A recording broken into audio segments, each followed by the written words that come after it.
Hey everyone, this is Patrick with the 307 RPG podcast, and I just want to take a moment and say thank you to all of our amazing patrons. It's because of you that we're able to do the things that we do. If you like our show and you want to support us, you can find us on patreon.com/theforgeherald. Thanks everyone. I hope you enjoy the show.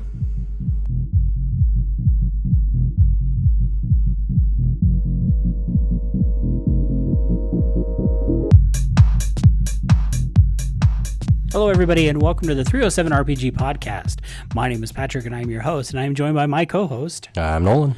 Nolan, what's going on today? Anything fun and exciting? You know, we got to dabble in some Scarred Lands stuff today, and won't talk too much about it for spoilers, but wrapped up the first story. And Gauntlet of Spiroghost, which is that free adventure you can get off of Drive-Thru RPG. I thought it was really neat.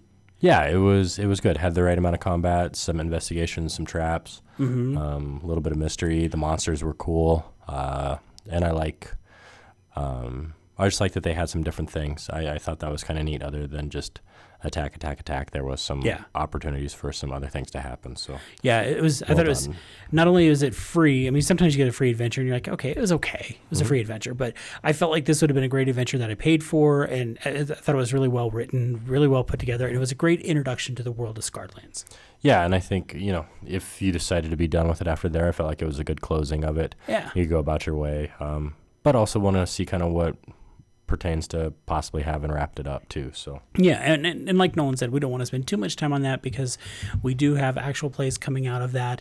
The next one will release on Tuesday, and then following that, they should start coming out once a week. Yeah. So they're a little bit longer than some of our D&D stuff, but I think they're well worth the listen. Smaller group, a little bit goofier. They have a little bit more fun. It's a dark world, but you guys tend to make it more fun. So it's kind of cool. Yeah, it's been good.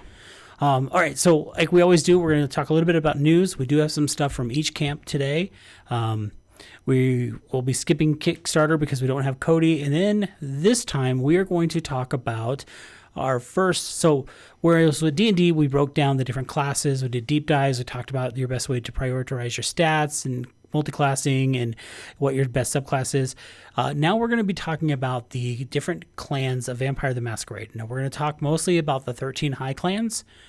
We may dabble a little bit into some of the subclans, not too much, especially with 5th edition, because really 5th edition is focusing on the major high clans. Yeah, and I think we're wrapping up. We're getting close to wrapping up the second book in the Giovanni Chronicles. Yep. I think for me and a couple other people, that was their first take into Vampire as far as a campaign.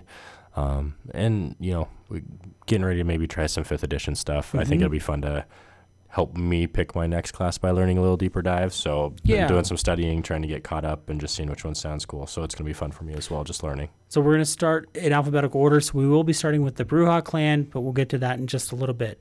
So let's go ahead and kick off with the news. The new acquisition, the new Acquisitions Inc. book is out, and it sounds like there is a new playable race. Yeah, they what were they called? The Verdant? The Verdant, yes. Yeah. They very much do look like a Dragon Ball Z character. They do. And of course, this book is illustrated differently. This is very much illustrated in the style of Inc., which is cool.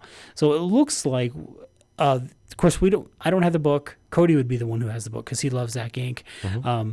He would be the best one to talk about this, but it looks like there is, you know, without reading the book, there's little that we know about them. We do know that they are a nomadic and mysterious race. I guess it was very tongue-in-cheek pitched to the D&D managing editor Jeremy Crawford as the sexy goblins. Oh, boy. They have unique powers of adaptation and evolution. Let's see, Jerry Holkins, who is the DM of the C Team, explained that the Verdant have their origins in an unresolved plot thread from Season 2 of the C Team, when an army of goblins and hobgoblins were consumed by eldritch power. Now reborn as the Verdant, they are emerging from the Underdark with the hunger for new knowledge, new experiences, and new cultures to adapt to. It would be kind of neat to play a new race to the world. I mean, and it's kind of fun to have that lore on there. You know, just kind of the overview of racial traits, plus 1 con, plus 2 charisma, black blood healing, limited telepathy, persuasive, and telepathic insight. It does scream very much of a Namekian from Dragon Ball Z. So, but which is funny. The picture definitely looks, just as soon as I saw the picture, it just struck me as Dragon Ball Z-ish.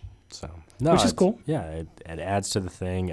Creates some lore to help make the world yours, which is, I think, what we struggle with sometimes. So, well, I know the book is out, and I'm sure people are playing it. At least I think it's out, right? Yeah, it is June a 18th. feature release. Has a little adventure in it from 1 to 7.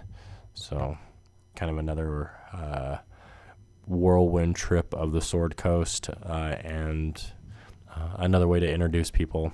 We've talked about how good the minds of Vandalvar was. And so just adding more to that, because it is kind of tough starting at level 1.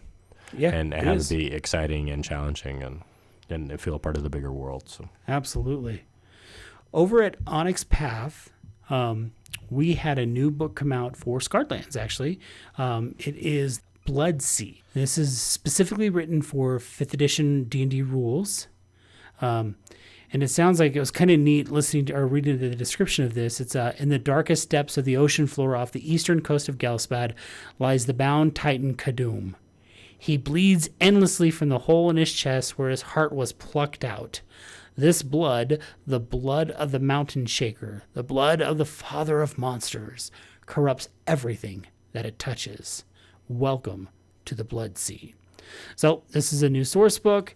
It contains information for campaigns set in and around the Blood Sea, guidelines for playing characters of each class as pirates or privateers. So it kind of feels like, they're, I don't want to say piggybacking, but definitely jumping in on some of the Saltmarsh stuff. Yeah, it's interesting to see the timing of it with Saltmarsh. What Pirates of Pugmire also is around this, kind of, I don't know if maybe it's now everybody felt like it was kind of ocean was kind of a missing niche, and so they all were kind of, coming up with Pepsi and Coke at the same time. Yeah, and I think you're right. Because, I mean, let's face it. I mean, these books take a while to develop.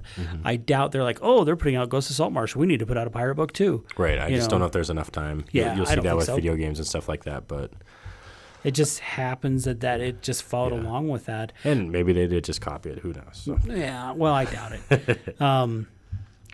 Scarred Lands, I mean, there's so much. I love the fact that they've taken these games, Scarred Lands, and made it playable for 5e and Pathfinder. Yeah. So I think that's cool. There's also an advanced PDF, Signs of Sorcery for Mage the Awakening, 2nd edition. They've done this before, where Onyx Path has released an advanced PDF. It gives gives players a chance to read through the PDF and make edit suggestions. Okay. And so it's not the final PDF, it's just an advanced PDF, and it lets people kind of check it out. And if you buy it, my understanding is when it releases, you get the PDF, the updated, corrected version. And they're really good about sending out updated, corrected versions. I think since buying the Camarilla and the Anarch book, I've gotten at least 2 updated PDFs. Kind of revised. That's awesome. Yeah. What was the other big one that there was some talk about? A workings of the Ranger. Yeah. And I can't remember. I think that was something to do with Baldur's Gate 3. Yeah, that Ranger might be reworked a little bit. Yeah, needed some help. And you've been saying that for a while. Yeah, and it was an interesting interview with Mike Merles talking about, they had this thing where like the favored terrain was supposed to be a bigger part of their area, the favored enemies. And really all it did was the ranger in the group would be like, well, I'm really good in the mountains, so I don't need to do survival checks. And then it's like, okay, like, is that equal fun to action surge? It doesn't help you in combat. It doesn't, okay, you're better at tracking. It lets you bypass some of the fluff and not really help in the meat of the situation. So I think it's probably a little more combat based nowadays. I think everybody's a little more it doesn't help with the damage. It just makes traveling in the woods easier, which if you're really hardcore into a survival setting, I guess, but for the most part, it's what you do getting to the next adventure. It's not a major thing. So hopefully it gets a little bit of love. I've always been partial to it. So yeah, because you love Aragorn. Yeah, I liked him in EverQuest, and I liked him in 3.5. I liked the idea that they had a weapon tree that they got better with naturally, and it was just, they're cool and they need some love. Not that they're I mean, they just need some help. You can That's make a cool. good one, but That's very cool. Another game that we have coming out, we kind of talked about this, I think it was last week. We talked about the trailer for Cyberpunk 2077 with Keanu Reeves blowing up the internet, as Keanu likes to do. They did announce Cyberpunk Red, which is going to be the tabletop RPG game for Cyberpunk. Thank God that they're finally bringing it back. And it will release around the same time as the video game. yeah. And that's a D10 system. I think it's D10 system. And that's, which, makes sense that the makers are also the makers of The Witcher, which is a D10 system as well. So I think anytime you can, we've said good and bad about both. We talk about when Magic starts interfacing into D&D, and it's like, are they trying a cross-platform or whatever? But I think you ride that hype train when it's coming out with a video game to try and get people into some tabletop. So yeah, I'm cool with it. I'm excited to see it. I think it would be a fun world to play in and build and create. Yeah. So well, and I know Cyberpunk. I think it was Cyberpunk 2020 was the original one. And I've said this to you before.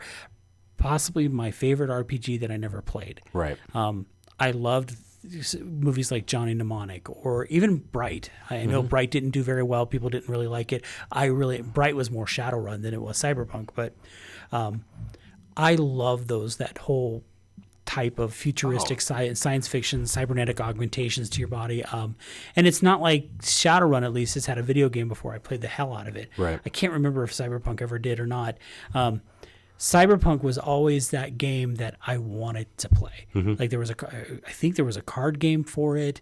There was the RPG.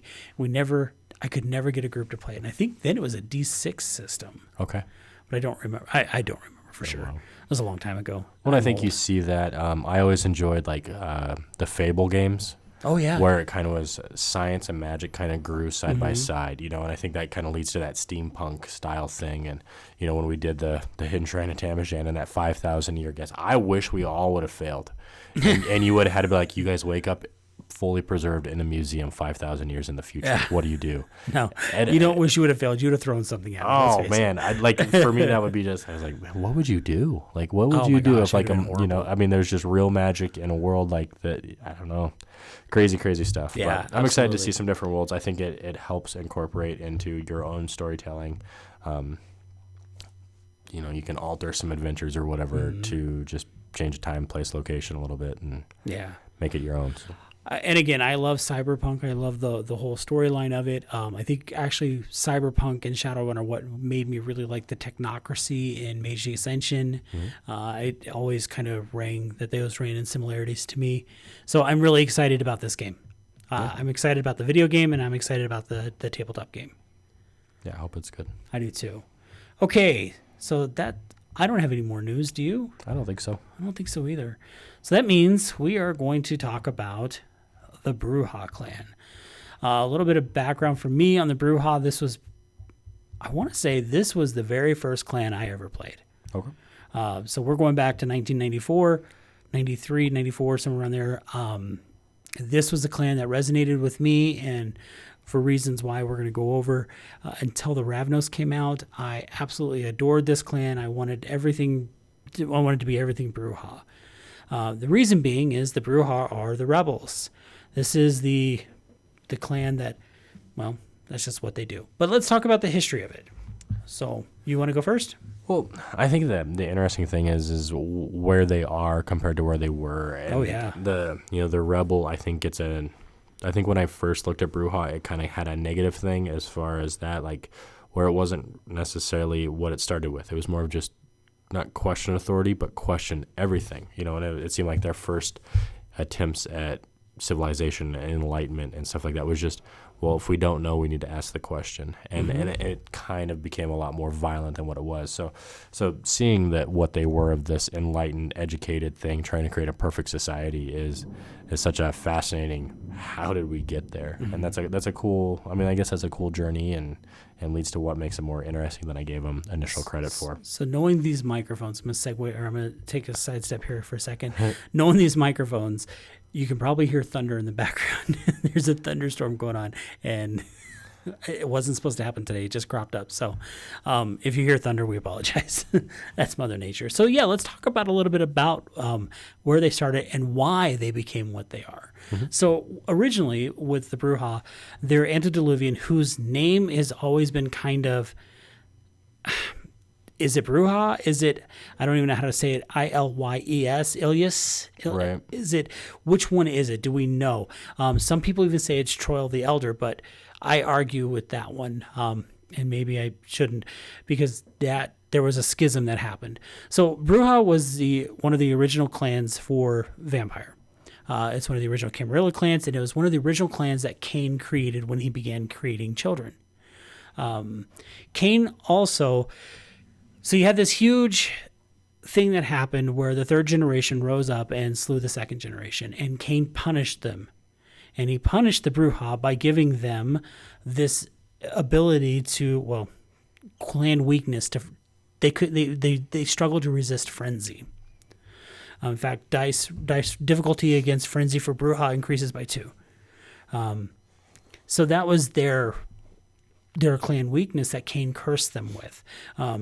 Originally, the Brujah, like you said, have always been these people who seek enlightenment. So they have these grand experiments. And you and I kind of talked about this. The first experiment, we believe we discovered that it was in the city of Enoch, right? Mm-hmm. Enoch is spelled Enoch. I always pronounced it Enoch until I had a friend whose last name was Enoch. It's spelled the same way, and he explained it to me. So anyway, that was their first experiment. It failed. Then from what we have read, from what we have gathered, I've always heard it was the second experiment or the second city. Where did we discover that to be? Was it Athens? Athens, yeah. They tried it in Greece. Go ahead. Well, and it was just interesting of a group of philosophers, enlightened people coming to just basically try and improve society. Mm-hmm. And again, it's not the violent questioning. It's just the... Yeah, and this is before they turned violent. Yeah, this is more science. This is more, well, do we know everything? Do we know? Well, run the experiment again. We need to prove, and that kind of stuff. And so seeing that, and it was working. Like, that was the biggest thing about it, is it was fine until they decided to allow others in. They let other kindred in, yeah. And things went to hell in a handbasket. Right. You talk about conflict with Spartan Ventrue, led to a discord in the first Brujah War. I don't know. It's just interesting. It is such a different background than where they got to.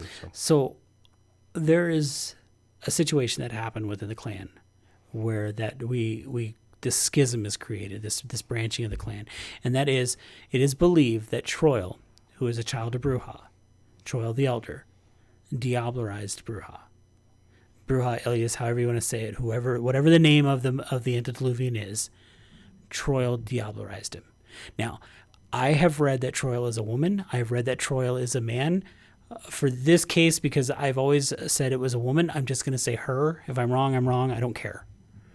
So Troil did this, and when she did this, you had this, and begin creating progeny, and the Brujah began to follow her. You had this massive break in the clan, where you had those who were true Brujah, and then you had Troil's Brujah, or just the Brujah. Right. The true Brujah left. They're like, you know what? Screw this. And they left. Every time we try, it fails. That was kind of the mindset. And supposedly they're residing in the city of Enoch, if I'm not mistaken. They have the discipline temporis, which allows them to manipulate time. Okay. Joined with the Sabbat. A lot of them are part of the Black Hand. Well, and this is all, understand, most of my knowledge comes from 2nd edition Vampire the Masquerade, so that's why you're hearing a lot of that stuff. Troil, though, went on to attempt another grand experiment, which was the city of Carthage. Or we won't say Troil did, but the Brujah went on. Right. And it, depending on whose point of view, was either utopia or madness. Hell. Yeah. So, and I think, and I wonder if it could be both, because the belief is that the Baali were in Carthage as well. The Baali are infernalists. They're diabolists, demon summoners. They are like, I remember when the Baali came out in the Storyteller's Handbook, they were a non-playable clan. Okay. Storyteller, bad guy only. And that's because they're just evil. So supposedly there was a sect of Bali, and they were human sacrifices. Children were being sacrificed to the Bali. And eventually the people of Carthage rose up against their vampire lords because they thought all of them were doing this, and they slew them or kicked them out or whatever. Yeah, and I love the part where they talk about basically wiped clean. Earth was tilled, salted. Anybody that melted in the ground was done. I mean, just what a violent end. They made sure that they were not coming back. Yep. So that was before the Middle Ages, before the Dark Ages. That's kind of the history of the clan. So when Troil took over, because Troil was the one who rebelled, the Brujah then became this clan of rebels. Well, let's move into Dark Ages a little bit. You have this situation where they're still trying to create another experiment. They still want to prove that the children of Seth, the humans, can live with the vampires. But there's a little thing called the Inquisition going on that makes it where they realize they have to stop. Well, and I think so much of what they were, for so long they were, philosophy and peace and peace and peace. And after everything that's happened, now the warrior has come out. And so there's a lot more training and violence on top of it, of whether it's, at this point, almost self-protection. Oh, yeah, absolutely. So, and then we have the Convention of Thorns in 1492. And this is the formation of the Camarilla. And the Brujah were one of the first clans invited to join.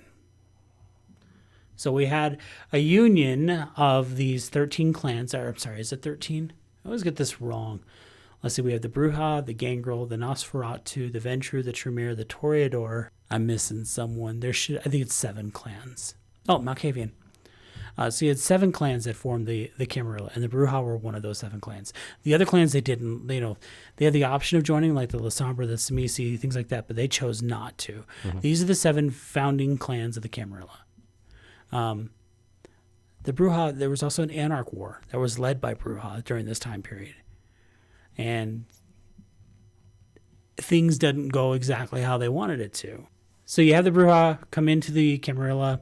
They kind of feel like they're being put under the iron boot of the Ventru, of like people like Hardestat the Elder. And things just stay status quo up until Final Nights.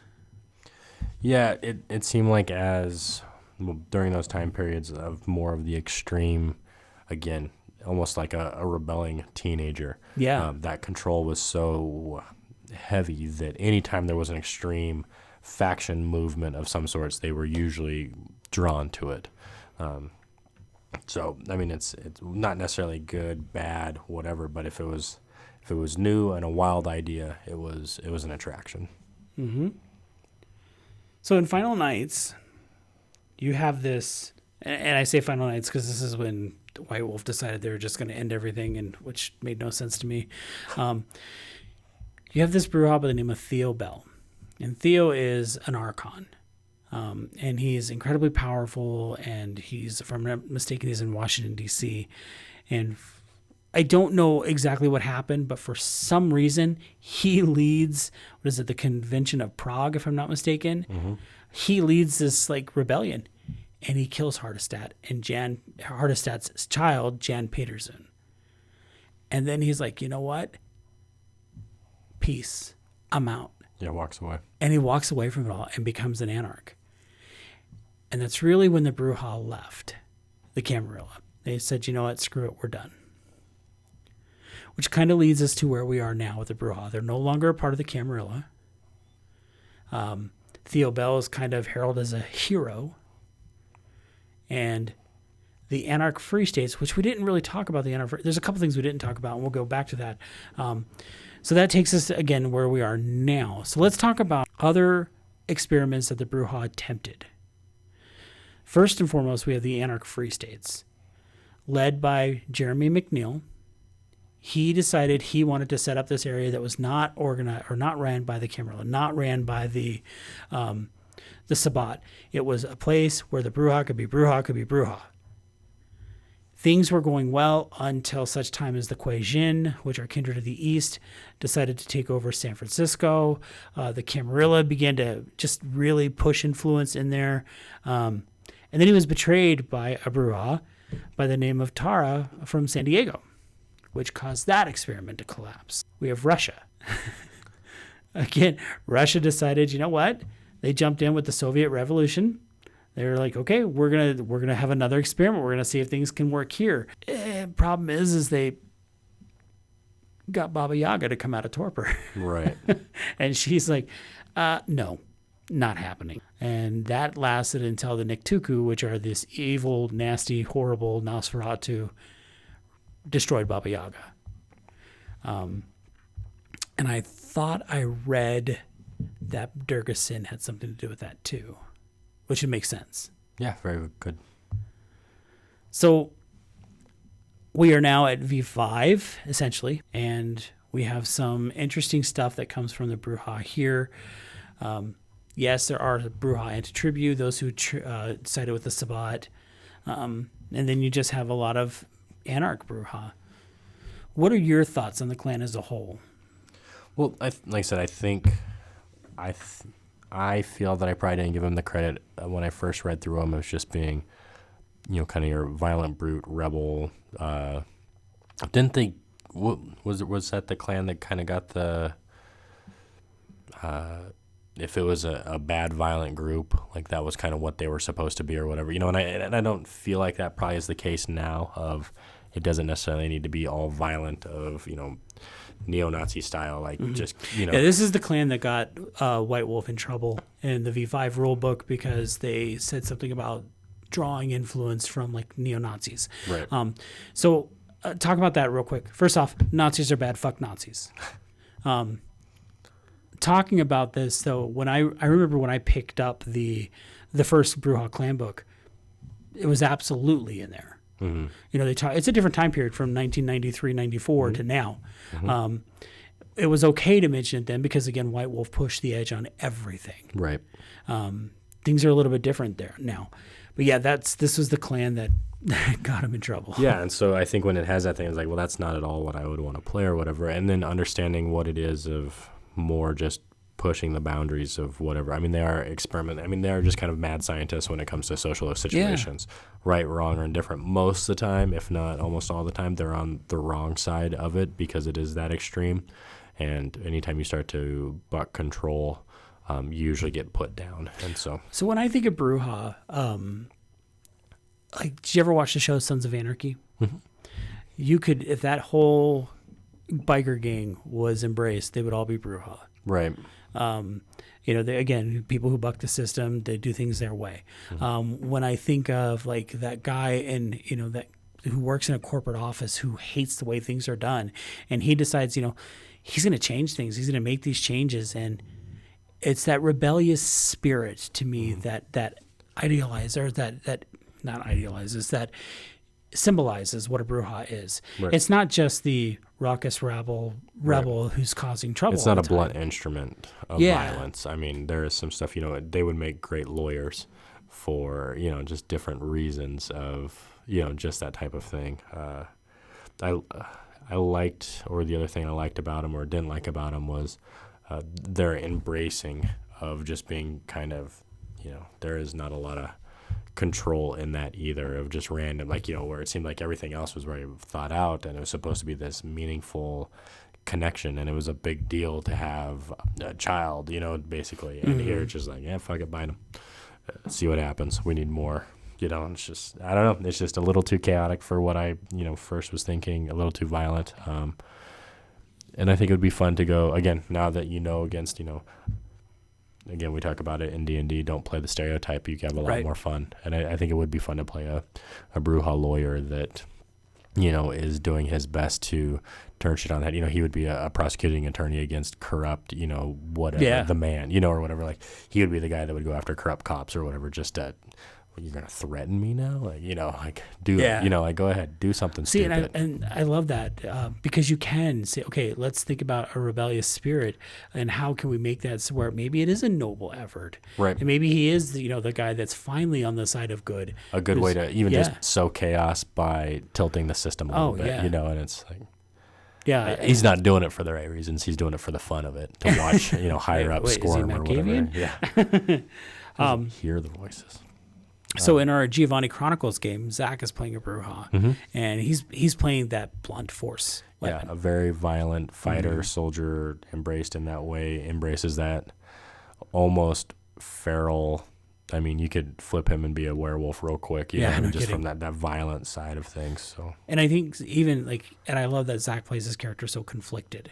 Like he's like, oh yeah, I'm this Brujah, and in a lot of ways, Zach's character has almost become, without the title, an Archon for Hardestadt, yet is being swayed by the Sabbat. yeah, he's fighting the head and the heart very much. Absolutely. So he has that, and from his embrace on, he had that rebellious spirit. He was the first person to kill his sire. Yep. Did not expect that, but didn't care what was going to happen. He was going to do it. He just did it. Damn the consequences. Mm-hmm. Yep. And that's kind of how I've always imagined the Brujah characters, the Brujah players to be. They play these rebels that I don't care what happens. This is what we're going to be working towards. And when you get a pack of Brujah together, it can be very devastating. Oh, I bet. You have that Solarian, Or you that get him potence, a sense of purpose, for Theo Bell to go that route to finally have enough. Yep. Quite scary. So here's an interesting thing. Apparently, when first edition Vampire the Masquerade was released, it included pronunciation keys for several of the unique terms in the game. The key says it's pronounced Brujah. Later, as we get voiceovers from Vampire the Masquerade Redemption, I guess, I'm sorry, that's how it was heard in Vampire the Masquerade Redemption. I don't remember. I played that game, but I don't remember that. In Bloodlines, we hear Brujah. I know for me, when I first started playing it, I always pronounced it Brujah. Brujah, if I'm not mistaken, in Spanish means witch. Okay. So I've always used it in that way. Yeah. So that's pretty much the Brujah clan. It is one of my favorite clans. I do like them quite a bit because I know, especially when I was younger, I was filled with that rebellious spirit. So I was able to identify with that clan very easily. And now I'd probably identify as a Ventrue. Damn it. Son of a gun. No, I'm excited to learn about more as we keep going. So next up, we should have the Gangrel. I think so. We'll talk about their history, Gangrel of note, and just kind of go from there. And guys, I know this isn't as organized as we've done the D&D clans. It's a little hard when we're talking about the history and stuff to do that. Yeah. So it's hard to do a deep dive into these character creations unless you're going to talk about ideas versus actually point by. If you were to create a Brujah character, I would imagine initially it might be a very physical character, but if you were to tell me you're going to create a Brujah and it's going to be an intellectual, I can believe it. Yeah, like I said, I think that would be what I would do. Is I would do the lawyer of some sorts, or if possible, I guess you can't really go to day court, but there's night court. There's night court. Well, yeah, investigator or whatever that just went after dirty, government officials or something like that, just to find their little piece of enjoyment of seeding chaos or bucking the system. So, yep. Well, Nolan, this is going to be a short episode. That's okay, guys. We're getting a little bit more into Vampire. Hopefully some news comes out. We'll start playing a few more games and be able to talk about those as they come out as well. So, and again, if you have any questions, you can always hit us up. Or if you want to just discuss, the clans or anything, and you feel like we've missed something with Brujah, because we probably have, shoot us a note. I love talking about this stuff, so I don't mind getting into a discussion with people and talking about the different clans, because I thoroughly enjoy it. Nolan, if they do want to get a hold of you, how can they do that? You can get a hold of me on Twitter at nlamers, NLAMERES. I'm also on Facebook and Instagram, or also through the Forge Herald. And of course, you can reach me, Patrick, at pretty much every social media outlet at 307RPG, with the exception of Facebook because it's dumb and it won't let me change it. That's still at the Forge Herald. If you check us out on Instagram, I post memes about 3 times a week. I was doing it daily, but I look for memes. I'm not a meme creator. So speaking of, if you have a Dungeons and Dragons or even vampire or RPG related meme, tabletop RPG related meme that you've created and you'd like to have shared, shoot me a line at 307RPG on Twitter, or you can find me on Instagram at 307RPG. Nolan, anything else? That's all for me. That's all for me. Thanks for listening, guys. We'll Thanks, talk to everybody. you soon. Bye.